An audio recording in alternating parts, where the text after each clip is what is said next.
Bienvenido a su programa Hablemos de Salud. Yo soy la doctora Jessica Álvarez y hoy contamos con la presencia del doctor Leonardo Andújar. En breve conversaremos con él. Como dije anteriormente, hoy contamos con la presencia del doctor Leonardo Andújar. Doctor, un placer tenerlo nuevamente en nuestro programa. Muchísimas gracias. Sabe que para mí es un honor comparecer aquí y tratar temas de interés nacional prácticamente, y para los profesionales de la salud, que el tema que vamos a tratar hoy es un tema que está en boga. Doctor, yo pienso que con todo lo que está aconteciendo a nivel legal en la medicina, usted se va a volver famoso en estos días, con todas esas informaciones y toda esa educación que usted da a través de todas sus redes respecto a todo lo que puede suceder con el Código Penal y la medicina. Dígame si me equivoco al respecto. Déjame decirte algo. Yo siempre he dicho que saber un poco de algo a veces es malo, en el sentido que tú te das cuenta de tantas cosas que hablan que no tienen sentido. Y el Código Penal, que entra en agosto en vigencia, lo han satanizado. Lo han satanizado, empezando por el mismo Colegio Médico Dominicano, profesionales de la salud de las distintas áreas. Han dicho de tal artículo que no aparece. Cuando yo leo en las redes que el artículo tal dice tal cosa, digo, vuelvo y lo leo. El mismo artículo yo lo he leído como 70,000 veces, porque no, ¿dónde dice esto? Sí. O sea, por ejemplo, hay algo que le preocupa mucho a las personas, a los profesionales de la salud, ¿sí?, que es el famoso WhatsApp. Sí, sí. Pero oye, las recetas. Sí, las recetas. Oye, eso no, nada lo prohíbe. O sea, hay un principio, que se llama el principio de legalidad. Para sancionar algo en el Código Penal, tiene que estar contemplado en el Código. Ok. El WhatsApp no aparece en ningún lado, pero no es el WhatsApp que te va a condenar. No, se supone que a la persona que tú le estás haciendo esa receta, tú tienes un expediente de esa persona. Y ahí no hay problema. El problema puede venir, en todo caso, que sin tú conocerme, me dé una consulta, me ponga un tratamiento, tú no sabes cuáles mis antecedentes personales, alergias o ese tipo de situaciones intrínsecas. O sea, pero no fue el WhatsApp que fuiste tú que no observaste la lex artis. Y entonces te van a llevar a un tribunal para ver si te condenan. Por eso es, pero no es el WhatsApp. Eso es, por ejemplo. Y cuando yo leo esto, y otro punto también importante que ya entraremos, es sobre el artículo 112 del Código Penal nuevo, que es el viejo, el 319 y 320, pero que está reformulado un poco, y un aumento de la pena, ciertamente, con el 112. Pero muchos profesionales de la salud viven poniendo de más y lo han satanizado realmente. Yo entiendo, claro, a nadie nos gusta que nos fiscalicen, eso estamos de acuerdo, pero todo aquel que ha ejercido, sea en la odontología, en la psicología, en la medicina, en el bioanálisis, porque estamos hablando del Código Penal, pero esto envuelve a todos los profesionales de la salud, no a los médicos solamente. Y dicho sea de paso, yo no he visto al Colegio de Odontólogos pronunciarse con respecto a esto. No he visto tampoco al Colegio de Psicólogos pronunciarse a esto, a las enfermeras, y todos pueden ser llevados a los tribunales. ¿Usted sabe qué es lo que pasa, doctor? Es que yo siento... por ejemplo, en el área de odontología hace bastante tiempo que se utilizan los consentimientos informados y hay un consentimiento informado por área. Entonces es como que cuando tú estás cumpliendo hace mucho tiempo un protocolo bastante exhaustivo para no tener situaciones de demanda, porque se reciben muchos pacientes, que usted lo sabe, de manera internacional, quizás por eso es que esos sectores de la salud que ya lo están haciendo o que ya están ejecutando situaciones que pueden salvaguardar su práctica, no están preocupados del todo, porque el que lo está haciendo bien hecho no tiene por qué preocuparse, me imagino. Doctora, usted es odontóloga, ¿verdad? Sí. Me doy cuenta. No, se lo digo así, yo sé, pero déjame decirle algo, pero déjame decirle algo, porque usted habla con mucha firmeza del consentimiento informado. Ahora yo le hago una pregunta. ¿Estarán haciendo esos consentimientos informados como manda realmente? ¿O tienen una hoja impresa que viene Juan Pérez, fírmame aquí, viene Josefina tal, fírmame aquí? O sea, el mismo consentimiento informado. eso no sirve para nada, doctora. No, doctor. Entonces, yo recuerdo que una vez usted vino al programa. Sí, no, por eso, no, lo estoy hablando porque yo no he visto en la prensa, odontólogos tan famosos como están los médicos, por ejemplo. Sí. Doctor, yo recuerdo una vez que usted vino al principio de los programas y lo primero que abordamos fue que cada área tiene que tener su consentimiento informado. Y cada paciente, porque por ejemplo va un paciente suyo, diabético o hemofílico, por ejemplo. Exacto. Entonces, ya ese consentimiento informado, falsémico, ese paciente tiene que tener un consentimiento informado al otro que va a venir detrás, que lo que sufre de hipertensión, por decirle algo. Exactamente. Lo que no se debe practicar, me imagino a lo que usted se refiere, es que si necesito un consentimiento informado, voy a ChatGPT o voy a Google, bajo el de Juan Perencejo de no sé quién lo hizo y ponga a ese paciente a firmar eso. Eso tiene que estar la característica de ese paciente realmente. Y ahora déjeme decir otra cosa, doctora. Sí. Usted hizo un buen consentimiento informado, ciertamente. Ahora, eso no le exime a usted de que se ha llevado a los tribunales. Claro. Claro. Eso la respalda a usted su posición de que usted informó al paciente y él no puede decir en los tribunales que usted no le dijo nada. O sea que realmente, ahora, si usted no lo hace, obviamente ya usted lleva la de perder. O sea, el consentimiento informado no exime de responsabilidad, pero si no lo hace, va a asumir su responsabilidad usted como profesional de la salud. Sí. Entonces, eso es cierto, los odontólogos, y por mi experiencia y por mi... Y los cirujanos plásticos también. También, pero parece que tiene que agregar algo nuevo siempre. Sí, claro. Tiene que agregar nuevo. Mire, este código, realmente, quien me pregunta a mí, digo, no, si tú has hecho toda tu vida tu ejercicio, como tiene que ser, con la Lex Artis, sin hacer nada indebido, no tienes por qué preocuparte. Eso es igual que, por ejemplo, nosotros estamos acá, se tira la DNCD acá. Yo no tengo por qué ponerme nervioso. Exactamente. Más nada. Exacto. O sea, no, revísame, búscame, no hay problema. Entonces, así mismo pasa con el código. Si tú estás ejerciendo de manera transparente, si tú estás fomentando esa relación médico-paciente, que es fundamental, que siempre he dicho. Por ejemplo, yo escucho ahora, con el Código Penal, incluso el presidente del colegio médico y muchos médicos, vamos a tener que aumentar las consultas. No quiero que me llamen, todo tiene que ser presencial. No piensen así, eso crea irritación. Entonces el paciente que escucha esto, que van a aumentar la consulta, bueno, el profesional de la salud puede aumentar cuando quiera, es un profesional independiente, pero en el medio de la confusión que hay, no te exprese de esa manera, porque el paciente lo va a asumir a su manera. Entonces, el paciente no es enemigo del profesional de la salud. Es quien sostiene el profesional. Exactamente. Y nosotros somos profesionales de la salud en ejercicio gracias a esos pacientes que nos buscan. Ahora, ¿de quiénes nosotros tenemos que cuidarnos? O sea, ¿y cómo nos cuidamos? Con el ejercicio de los abogados. De los abogados. Yo siempre lo he dicho, porque los casos de negligencia médica es para los médicos abogados, no para los abogados, es para los médicos abogados. Claro, tiempo atrás no habíamos médicos abogados y alguien tenía que ejercer esto. Exacto. Pero ¿qué pasa? Ya el derecho se ha ido especializando, así como existen las carreras en el sector salud, que ya existen las subespecialidades y todo esto, el derecho ya tiene sus especialidades. Por ejemplo, usted sentar acá a un experto en magíster en derecho inmobiliario para hablar de este tema, no va a funcionar. Igual que usted me traiga a mí a hablar sobre derecho inmobiliario, realmente no es el campo mío. Y si yo no tengo esa formación realmente, si soy honesto, digo, doctora, no, invíteme para otro programa sobre mi área. ¿Usted ve? Claro. Entonces, eso es lo que pasa. Ya el derecho está especializado. Entonces, es un punto que los pacientes tienen que tomar en cuenta, porque este código está poniendo hidrocefálico, la cabeza grande, a muchas personas.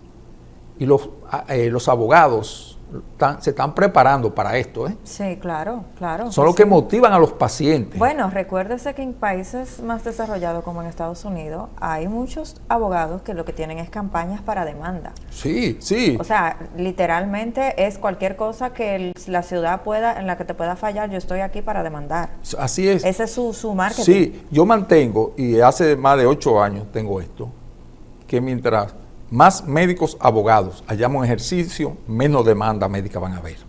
Claro. ¿Por qué? A Juan lo demandan.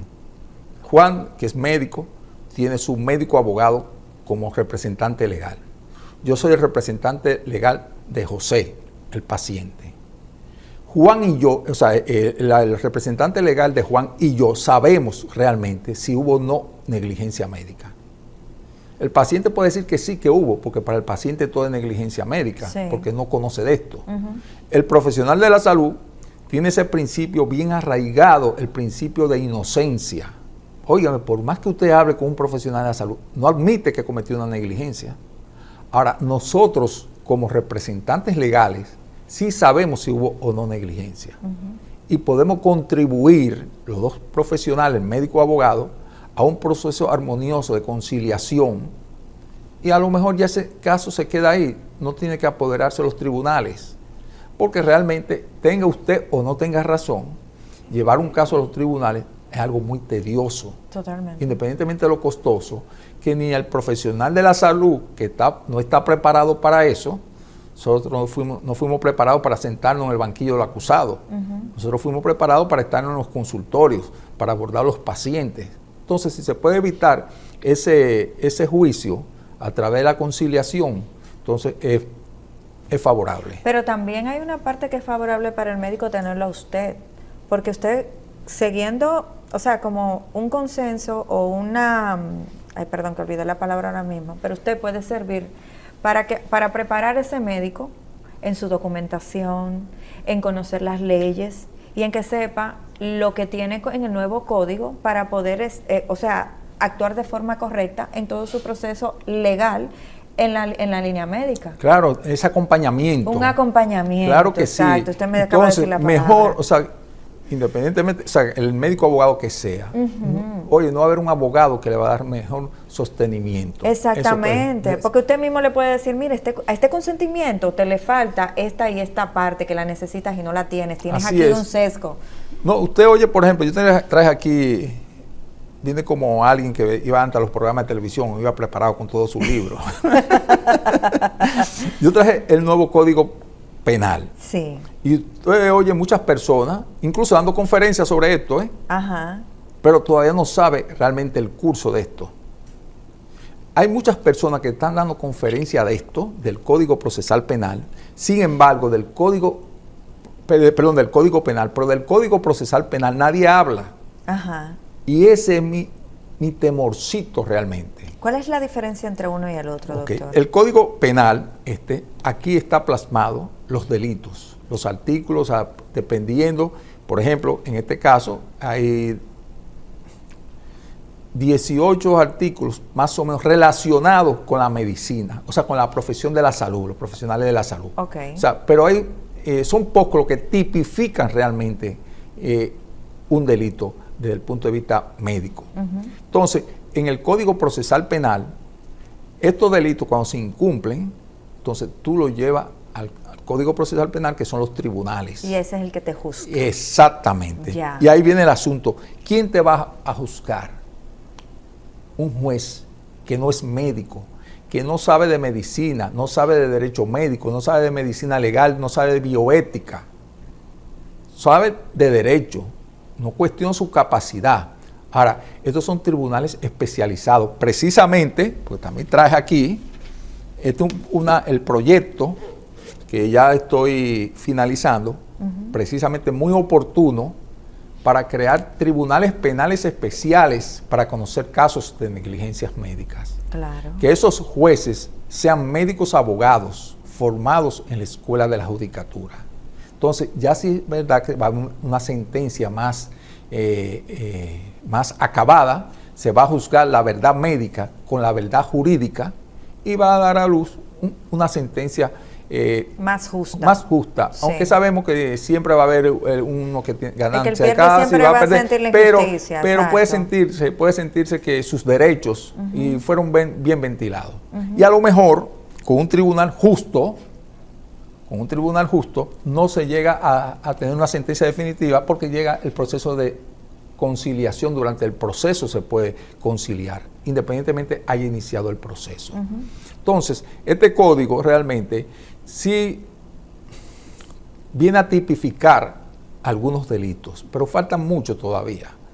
Por ejemplo, hay 2 artículos que tienen desubicados a los profesionales de la salud. ¿Cuáles son esos, doctor?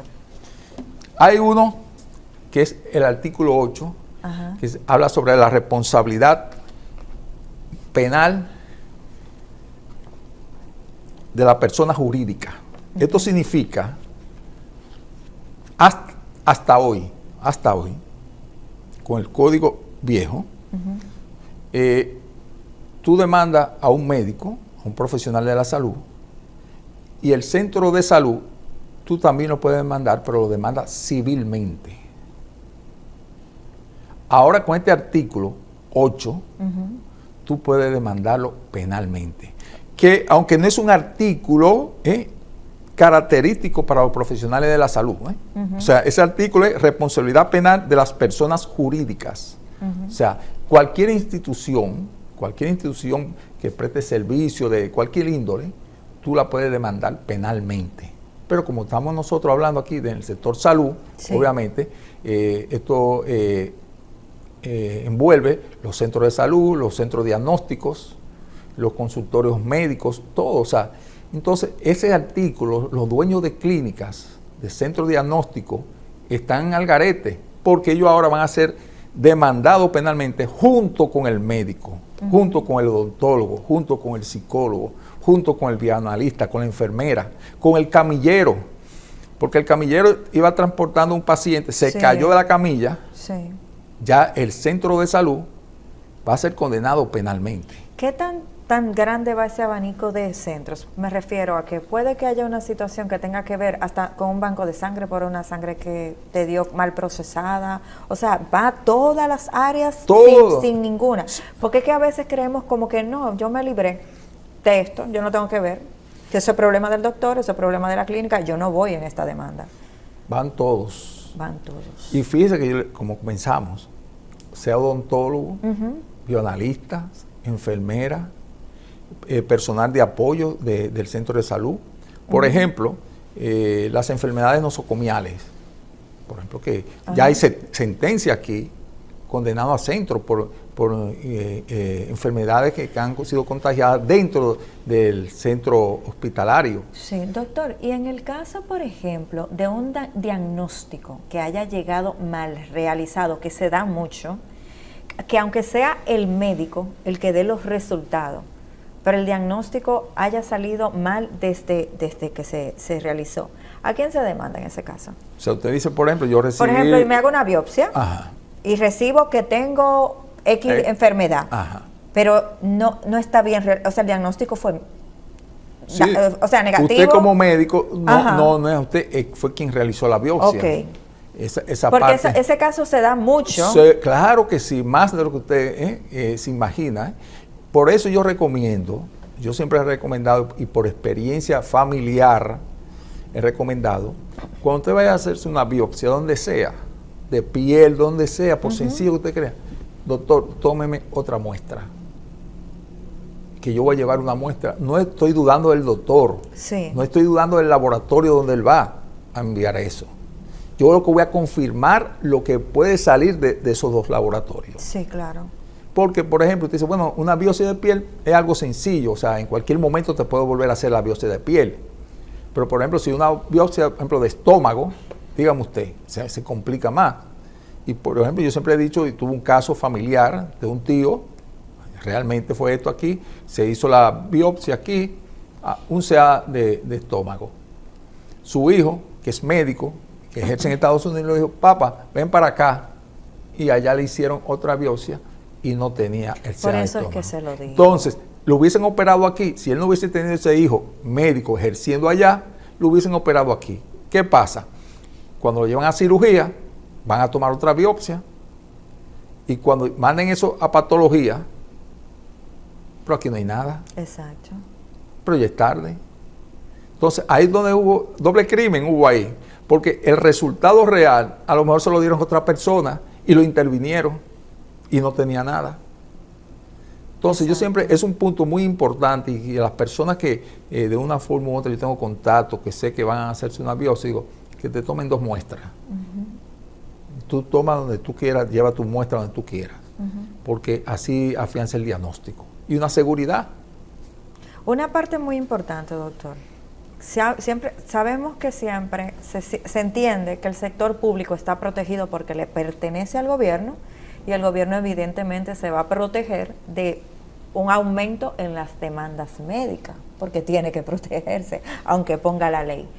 ¿Qué tan factible va a ser para una persona demandar al sector público sabiendo que tenemos desde la asepsia y antisepsia, desde las emergencias, desde los locales, estamos teniendo situaciones de saneamientos que se prestan para cualquier demanda? Porque usted puede encontrar una infección entrando a la emergencia médica en un hospital de nuestro país. Entonces, cae todos estos hospitales dentro de todas estas demandas que pueden aumentar. Muy buena pregunta y preocupación. Totalmente.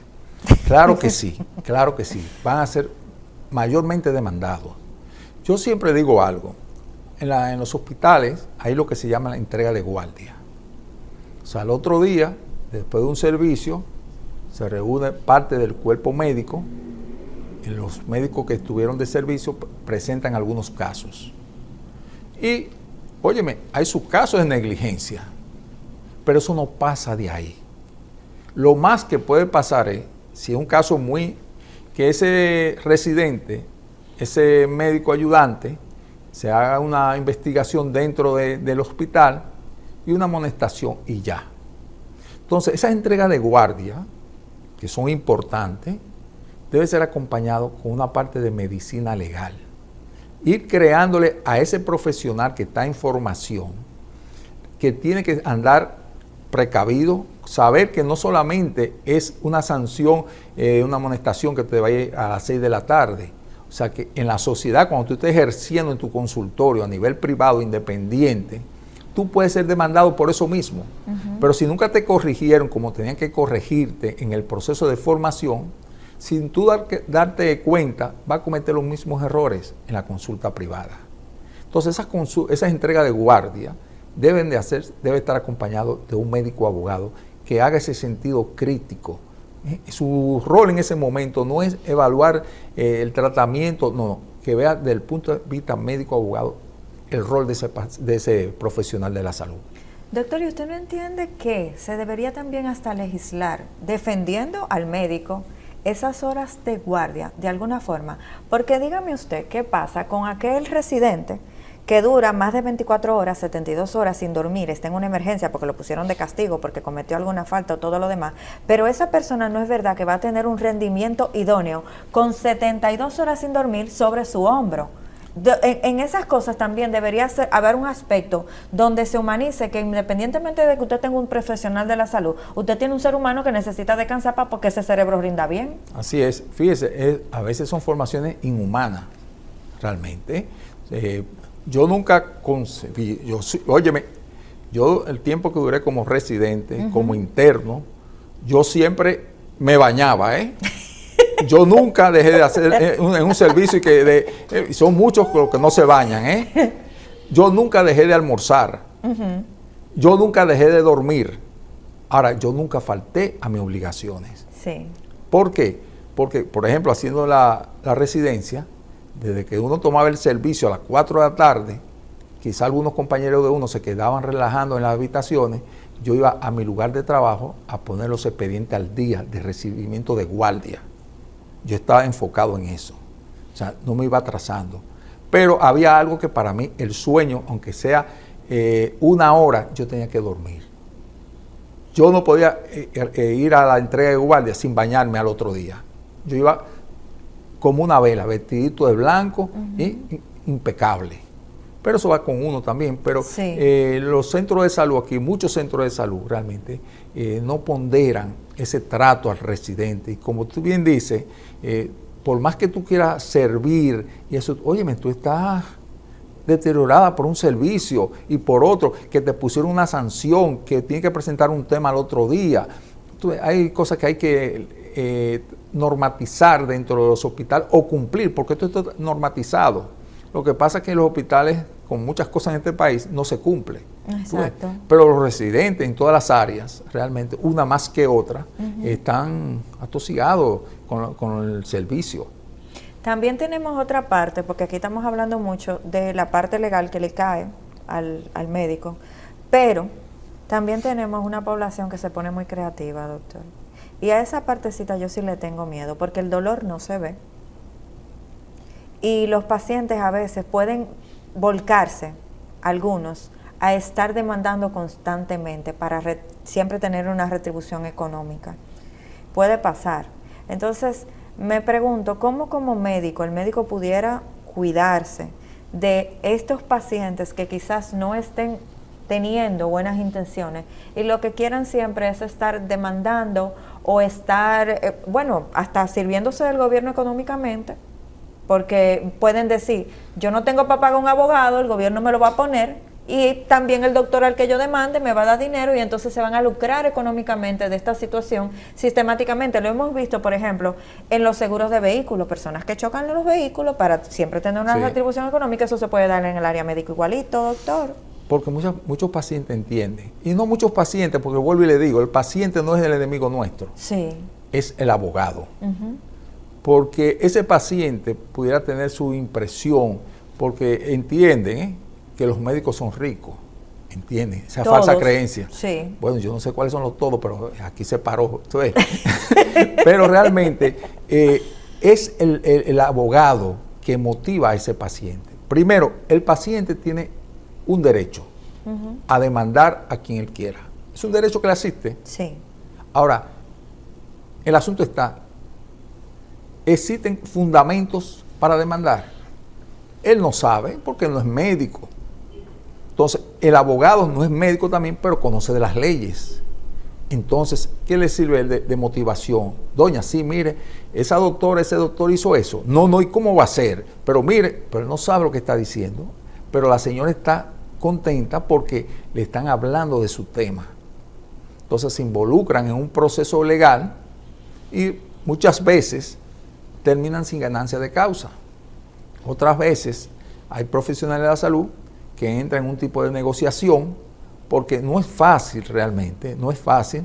Cualquier otro proceso, tú pasarte 4 años en un tribunal, donde reenvío y reenvío, y tú sentado allá perdiendo tus horas de visita, de trabajo en tu consultorio, que los pacientes tuyos te están viendo y todo esto, es problemático. Pero se puede reducir un riesgo. O sea, no todos estamos sujetos a un riesgo. Yo siempre informo, desde el primer día ese riesgo tú lo puedes disminuir. Desde el momento que tú le extiendes la mano al paciente, ahí se crea la relación médico-paciente, ese vínculo.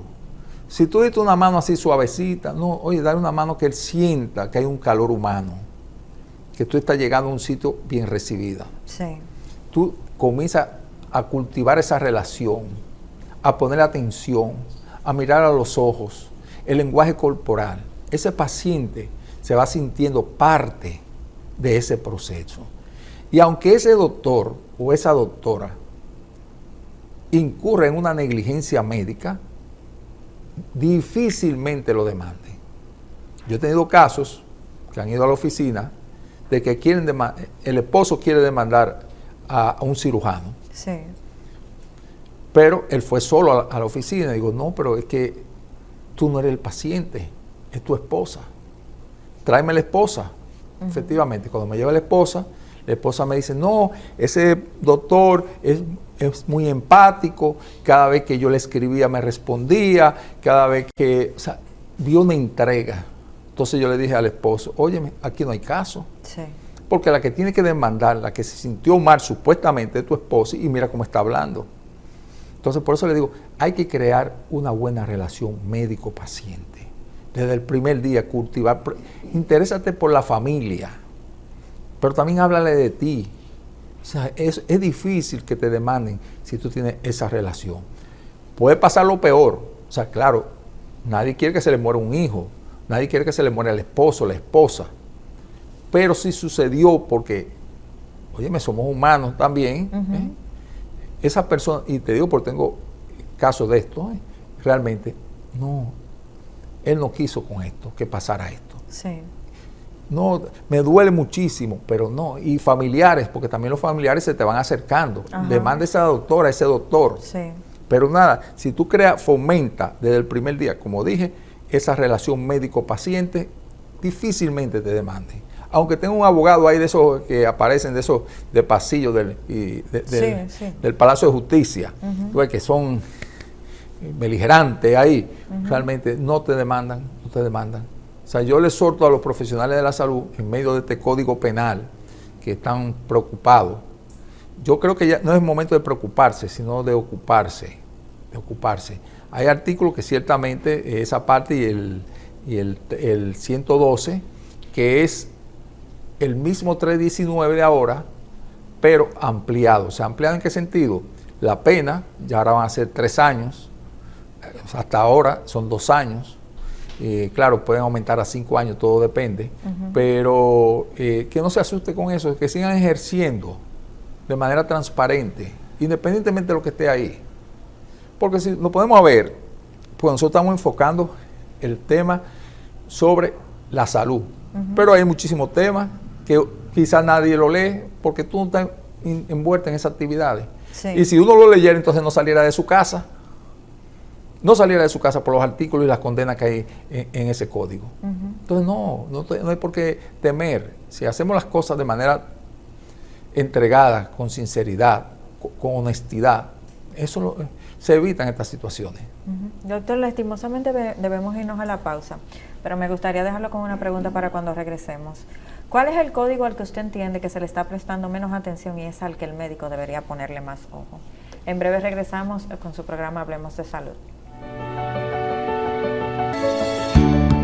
Regresamos nuevamente a su programa Hablemos de Salud con el doctor Leonardo Andújar. Doctor, ahorita lo dejé con la pregunta de que estamos viendo mucho movimiento en las redes sociales, sobre todo de que se está hablando que si el WhatsApp, las recetas, etcétera, etcétera. Pero tal vez estamos obviando el código del cual realmente deberíamos preocuparnos y ocuparnos, como usted dice. ¿Cuál sería este código al que quizás no le estamos prestando atención y es el más importante o debería ser el que más le prestemos importancia? El código de ética. El de ética. Porque el código de ética es que traza las pautas de tu comportamiento, tu abordaje con el paciente. Mira, el asunto de la negligencia médica es tan vieja como la humanidad. Sí. O sea, del año 475 a.C. se ha registrado demanda médica, o sea, negligencia médica. ¿Qué pasa? En ese entonces no había un código de ética, no había un código civil. Lo que hacían era que le amputaban la mano al cirujano porque cometió una torpeza, una imprudencia y esto. Se fueron desarrollando los derechos humanos, vinieron todos los derechos civiles, y entonces crearon ya códigos. Ahora, habría que preguntarle a ese cirujano de la antigüedad, ¿cuándo le hubiese gustado ejercer? ¿Ahora o en la antigüedad? Si cometió una negligencia, iba a decir ahora, porque ahora lo que me va a tocar era 5 años de prisión como máximo. Y no me iban a amputar un brazo. Totalmente. Entonces, sí, claro. ¿Qué pasa? Que hoy demanda la parte ética de esto, la parte de entrar en contacto con el paciente, el trato humanizado.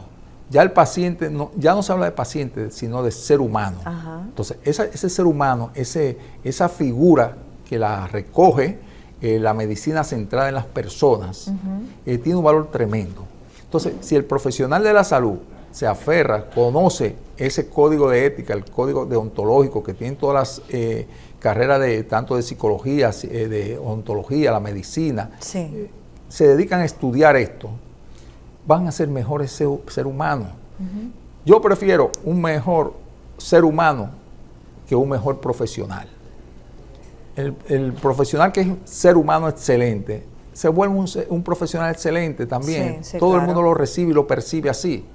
Ahora, tú puedes ser excelente profesional, y no tiene esa calidad, esa calidez humana, y el paciente no va a ir donde ti.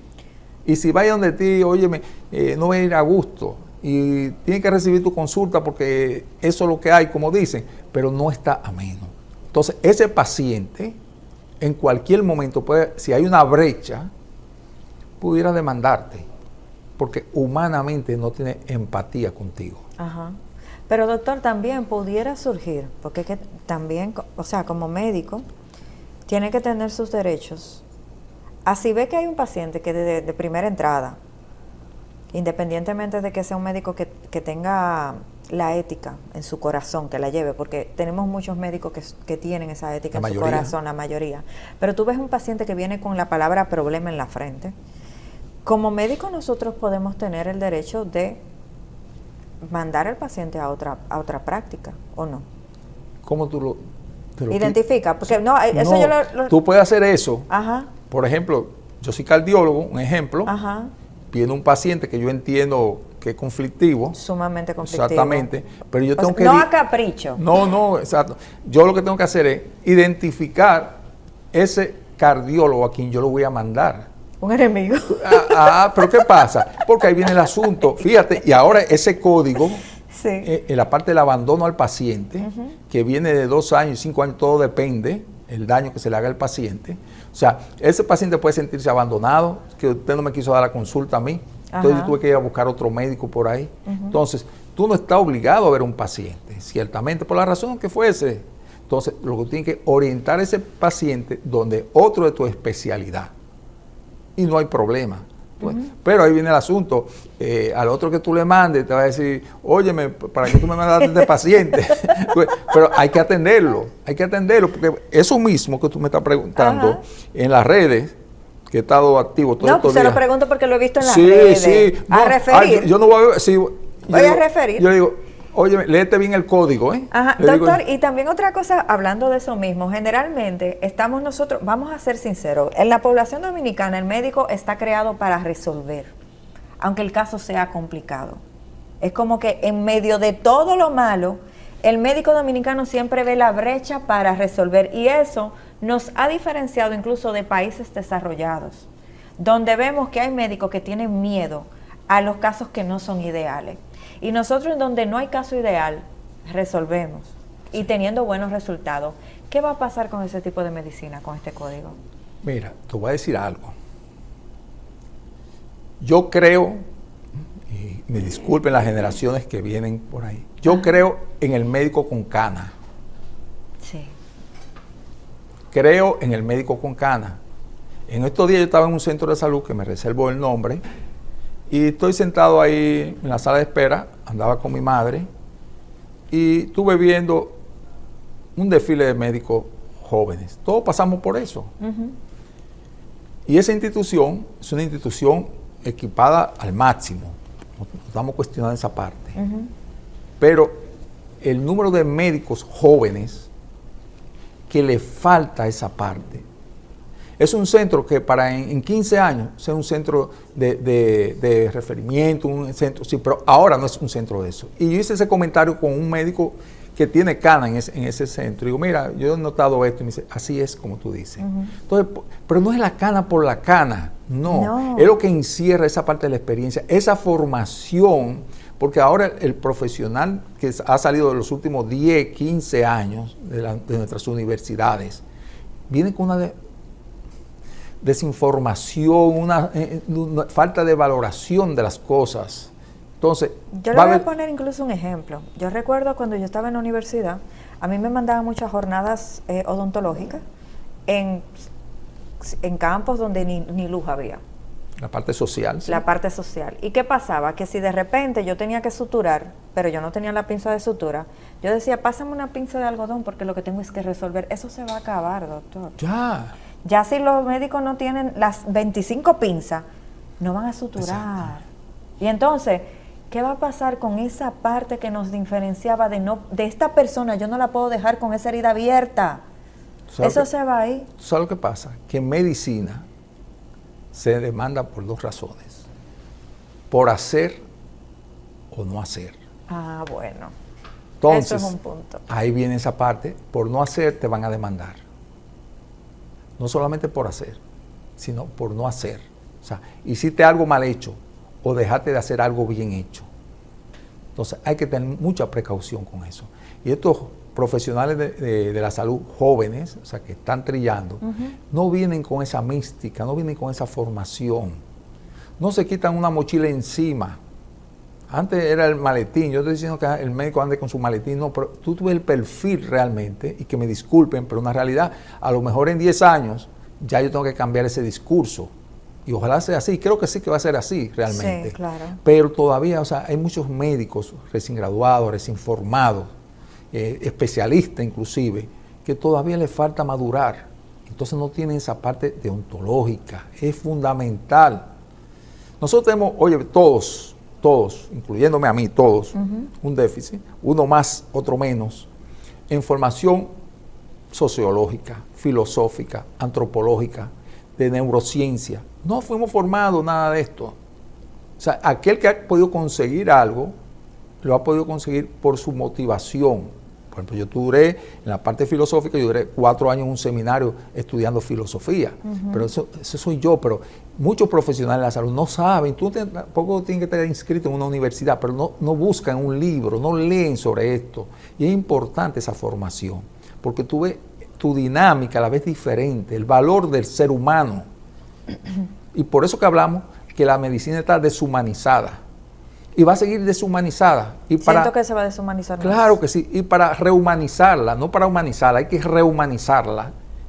Va a tomar un tiempo. Ahora yo le pregunto a usted, ¿quiénes le van a enseñar a esos muchachos de las universidades todo esto si los profesores de hoy no tienen esa formación?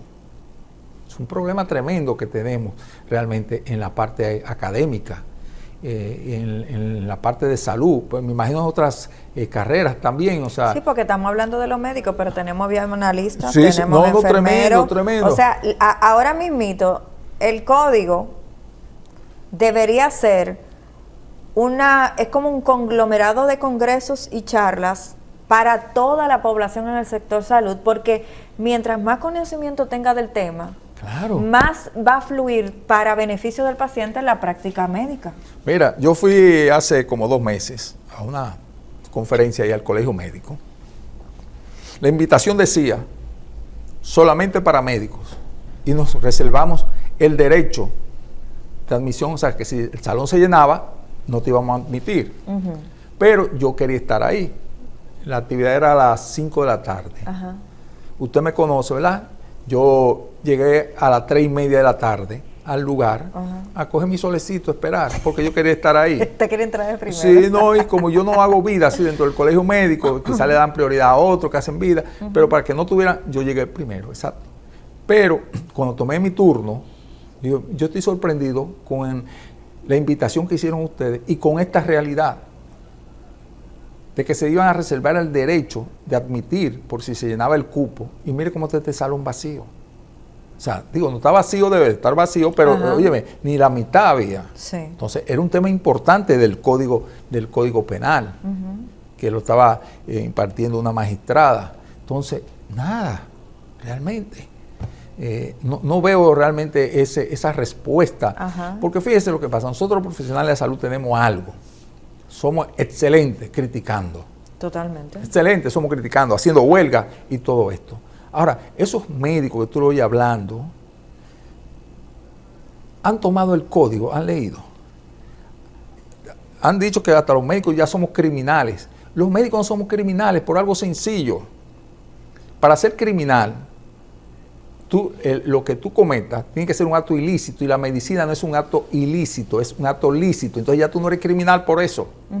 Tú no estás así. Ahora, ¿tú estás vendiendo droga? Sí, entonces tú eres criminal porque eso es ilícito. ¿Te das cuenta? Entonces, es un concepto tan sencillo que no manejamos.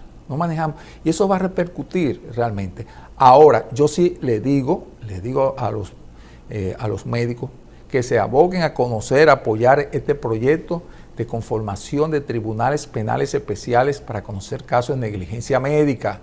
Ahí que lo van a juzgar, nos van a juzgar a todos en los tribunales, no en el Código Penal. No es el Código Penal que nos va a juzgar, son los artículos que van a poner énfasis allá. Ese abogado o ese médico abogado, sea quien sea, te lleva a los tribunales, entonces esos tribunales tienen que tener jueces preparados, idóneos, que sean médicos abogados, porque los jueces que tenemos no saben de medicina.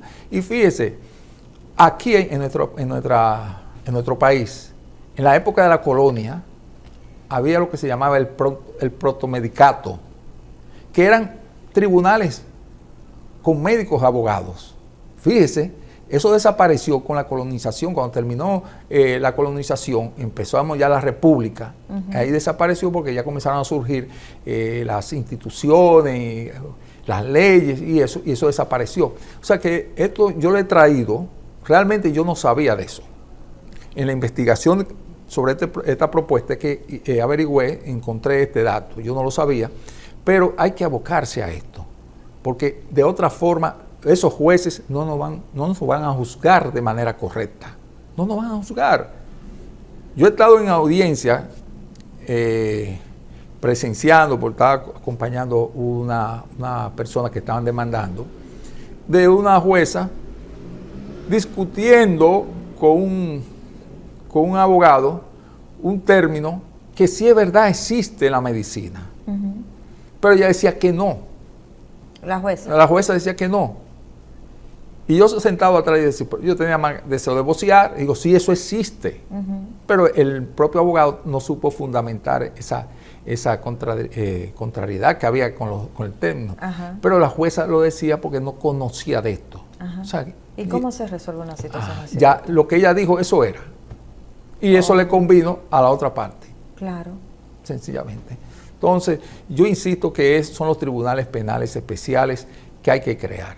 Y nosotros tenemos tribunales especiales, o sea, niños, niñas, adolescentes, por ejemplo, de tránsito, la jurisdicción inmobiliaria, o sea que eso. Pero quizás entiendan que no tiene tanta importancia porque los casos no van a ser tantos como tenemos lo de niños, niñas, adolescentes, lo de violencia. Pero yo voy a hacer otra pregunta a usted, ahora yo me voy a sentar allá. Ajá. ¿Cuántos casos han habido aquí de negligencia médica desde el punto de vista penal? No, usted no sabe, ¿no? Ni la Suprema Corte de Justicia lo sabe. Oiga esto. O sea que no me siento mal por no saberlo. Exactamente. Okay. Yo tengo una certificación que está agregado aquí en este proyecto que hemos elaborado. Ajá. Un levantamiento. Un levantamiento que me dieron la cifra de 10 años, cuántos casos se fueron a la jurisdicción penal, y me dijeron que no, que ellos no tenían ese dato. ¿Por qué? Y es verdad. Porque los casos de negligencia médica está por el 319 de este código, del código viejo, que es aplicable a todo el mundo, no al profesional de la salud. O sea, ellos tienen 319 demandas, sí, pero ahí tiene el médico, al que se les zafó un tiro, al que, díganme usted. Doctor, pero también en el área de medicina tenemos una parte que es la medicina estética, que no siempre es un médico que la ejerce. Tenemos personas que hacen diplomados y que no son médicos, que están haciendo este tipo de infiltraciones en la cara y en las cosas del paciente. Y hay estéticas que no le pertenecen a médicos. Son personas que hicieron diplomados de estéticas y tienen estéticas. ¿Estas personas entran en las demandas médicas? ¿En intrusismo? Claro que sí. Y fíjese, le voy a decir algo, por ejemplo. Sí. Aquí hay ginecólogos haciendo cirugía estética, sí, muchísimo. Sí. Entonces, sí. Ahora, también voy a decir algo también. A los cirujanos estéticos certificados,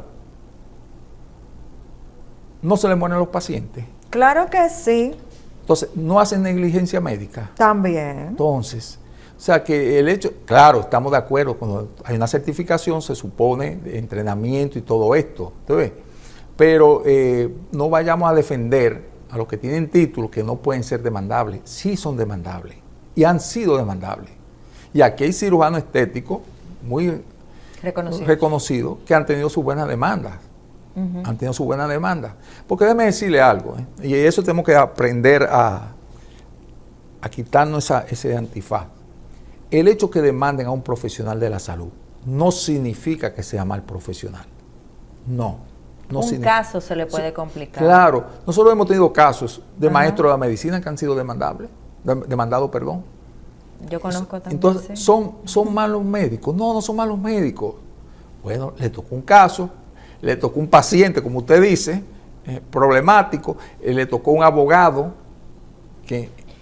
Pero también, y no es que restando la importancia a la situación, doctor, si tenemos médicos, como algunos renombrados que han sido demandados, que en su consulta ven hasta 50 gente diaria, vamos a suponer que en el mes viste 500 personas, 600 personas, que un caso por situaciones externas se te complique, no hace, ¿cómo le digo? No es que tú eres mal profesional. No, pero también, doctora, déjeme decirle, hay un asunto de responsabilidad del número de pacientes que tú tienes que ver. No, eso sí estamos de acuerdo. Eso estamos de acuerdo. Y aquí, mire, a mi mamá... Yo le puse el ejemplo porque generalmente cuando se defiende el cirujano plástico por una mala práctica, porque dice, bueno, él atendió 200 personas en ese mes y que se le muera una no es un número significativo.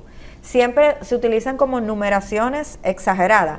Claro está que si tú me estás operando 7, 10 mujeres en un día, claro, usted humanamente tiene que revisarse. Ahí viene la parte ética. Exactamente. Exacto. Mire, a mi mamá hace un año, 8 meses le operamos una cirugía. Yo me acerqué al equipo de ese cirujano. Digo, ¿cuándo es la cirugía? A tal día. ¿Cuántos pacientes él tiene ese día para operar? ¿Qué lugar ocuparía mi mamá en esa lista? En la fecha que puso, mi mamá estaba como en el número 4. Digo, no, vamos a cambiar la fecha, donde mi mamá sea la primera. Pues se supone que a esa hora... está descansada. Exactamente.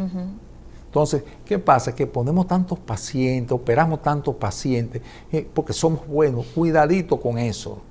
O sea, tú ir a un consultorio médico y esperar 3 horas. Primero esperar que el doctor llegue. Es una falta de respeto al paciente. Totalmente. Y después de eso, entonces, esperar que vea 15, 20 pacientes. ¿Qué puede ese doctor, cuando vaya por el número 18? Ya está loco. Resúmeme lo que tú me vas a decir. Resúmeme. Ya no quiero ni ponerte atención. Y es lógico, porque ha venido de una mañana, de otro sitio también, y esta tarde, y todos los problemas que tenemos todos, y ver 18, escuchar 18 personas hablando. Doctor, ¿y eso es lo que reina el sector público? Claro, pero porque en la consulta, pero en el privado tiene también, más doctora. Control de tranquilizar, sí, no hacerlo. No, pero también en el privado, doctora, que aunque el ambiente es diferente, ciertamente, el entorno, el consultorio, el aire acondicionado, las personas como van vestidos, todo eso es diferente. Pero usted no se encuentra el turno número 50, doctor, no, con el público. No, pero imagínense, eso es tremendo realmente. Mira, a mí todo me gusta, yo soy dado a estar temprano en todos los lugares. Sí. Yo siempre, mi turno es el primero, y cuidado, si llegué tarde fui el segundo, en lo que sea en una oficina pública, sea en la parte legal, todo eso en los tribunales, si tengo que ir, yo llego a las 7:30 a los tribunales y todo, pero eso es mi forma. Pero una consulta médica, oye, donde tú tengas que esperar 20 pacientes ante ti, y el doctor llega tarde, es una falta de respeto al paciente. Entonces yo le digo, oye, reclámele al profesional de la salud, porque está bien, llegó tarde, un día, presentó una emergencia, ciertamente, o algo familiar o algo personal, todo eso es posible, pero todos los días que te tenga esperando a ti ahí así, realmente, no, es una falta de respeto. Entonces el paciente tiene que aprender a solicitar sus derechos. Doctor, entre las áreas de la medicina siento que una de las áreas que en la que tiene más preocupación es la parte de anestesiología. Y siento que va a haber una baja en personas que quieran irse a estudiar esa área. Dígame si estoy errada en mi percepción. No, está en lo cierto. Y los anestesiólogos son de los demás demandados. Porque los anestesiólogos participan en todo. Sea con el cirujano estético, con el ginecólogo, con el cirujano, con el ortopedista, con el neurocirujano, con todos participan. No vamos a quedarse en anestesiólogos. Bueno, vamos a pasar lo que pasa con las iglesias católicas, que hay un sacerdote que a las 8 da misa aquí y a las 9 la da en otra iglesia, porque hay que hacer sacerdote. Entonces vamos a tener que usar el anestesiólogo a las 8 de la mañana aquí, a las 10 de la mañana en tal clínica, porque no va a haber la cantidad de anestesiólogos. Y es verdad, están sometidos a una presión, ciertamente, porque si hay una de las especialidades más de mayor demanda, como persona, son los anestesiólogos, ciertamente, es una presión. Porque el asunto donde está dormir el paciente, despertarlo. Sí. Entonces, eso crea una incertidumbre al médico anestesiólogo. Sí. Ciertamente. Doctor, ¿qué usted cree, ya finalizando el programa, debería ser el próximo paso en nuestro país para un comportamiento justo ante este nuevo código que tenemos? Mira, se está alegando ahora la inconstitucionalidad de algunos artículos. Ajá. Eso le tocará al Tribunal Constitucional. ¿Pudieran mejorar algunos? Yo estoy de acuerdo, no estoy en desacuerdo. Ahora, lo que yo estoy claro es que la medicina no se puede despenalizar. Se le busque la forma a todos estos artículos, estoy de acuerdo, pero no se puede despenalizar la medicina. ¿Por qué razón? Porque el médico, los profesionales de la salud, manejamos bienes jurídicos fundamentales. ¿Cuáles? La vida, la salud, la dignidad, la intimidad del paciente. Entonces, eso no se puede violar. Entonces, hay que mantener la medicina penalizada y crear estos tribunales penales especiales. ¿Por qué? Porque los códigos, cuando tú creas un código, modifica un código, la parte procesal tiene que ir acorde, ponerlo al día con las modificaciones que hiciste con el Código Penal. Hicimos una modificación con el Código Penal. Esa modificación se refleja en la modificación que se hizo con el nuevo Código Procesal Penal. Esa es la pregunta. Y en la parte médica, que es el tema de nosotros, entonces ahí cabe la conformación de esos tribunales penales especiales. Ok, doctor. Lastimosamente se nos ha acabado el tiempo, pero yo sé que hoy por hoy muchos médicos y mucha de la población va a querer saber dónde puede encontrarlo. Así que tienen las pantallas para dejar sus redes y sus contactos. Muchísimas gracias, doctora.